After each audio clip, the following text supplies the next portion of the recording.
Autrefois, ces vins traditionnels étaient exclusivement consommés par les personnes âgées, mais à cause de la conjoncture et grâce à certaines vertus thérapeutiques, semble-t-il, ces produits fabriqués localement, vendus à moindre coût, ne connaissent plus aucune barrière. Il n'est pas rare de voir toutes les tranches d'âge consommer le thiam, le tchindika, le boganda, encore appelé l'alcool de maïs, le lunguila, produit dérivé de la canne à sucre, le nsamba, extrait du palmier et bien d'autres produits dans des milieux spéciaux, surtout dans les quartiers périphériques. Comme dans les débits de boissons, la consommation de ces vins est généralement accompagnée de la musique traditionnelle, parfois moderne. C'est un vin, vraiment, quand tu prends ça, vraiment mon frère, tu n'as pas de problème.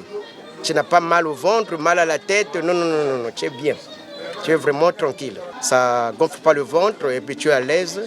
Ça enlève aussi la tension. Le vin local, c'est le vin que nous avons grandi avec depuis le village. C'est un vin qui purifie d'abord le corps et quand tu prends ça, tu sens bien, tu es en bonne santé. Le vin local, pour moi, je trouve que c'est plus mieux que la bière. Les raisons sont que, parce que la bière, lorsque je prends la bière, je vais à la maison, je dors, le lendemain, j'ai mal parfois au dos, j'ai mal à la tête. C'est un peu différent. Et c'est notre vin du pays, on doit le valoriser. Un vin très doux. Quand on prend, on n'a pas un coup de barre. Je vais m'expliquer. Le coup de barre, c'est dur. C'est-à-dire que lorsque je consomme ça, je ne m'emmerde pas après mon réveil.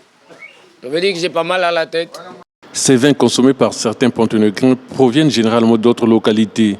Le thiam, par exemple, serait fabriqué pour la première fois dans certaines localités de la partie septentrionale du Congo. Le thiam-thiamou, c'est nous à Ouando. Il y avait des villages.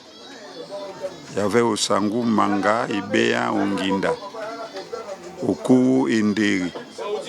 Ça, c'est les premiers villages qui ont commencé à faire le thiam. Le thiam, on prenait cru. Quand on prenait cru, ça faisait saouler les gens. On a essayé de préparer et puis on boit. En tout cas, c'est normal. La demande des vins traditionnels se fait sentir même dans certaines cérémonies officielles en complément des produits des brasseries congolaises ou importés.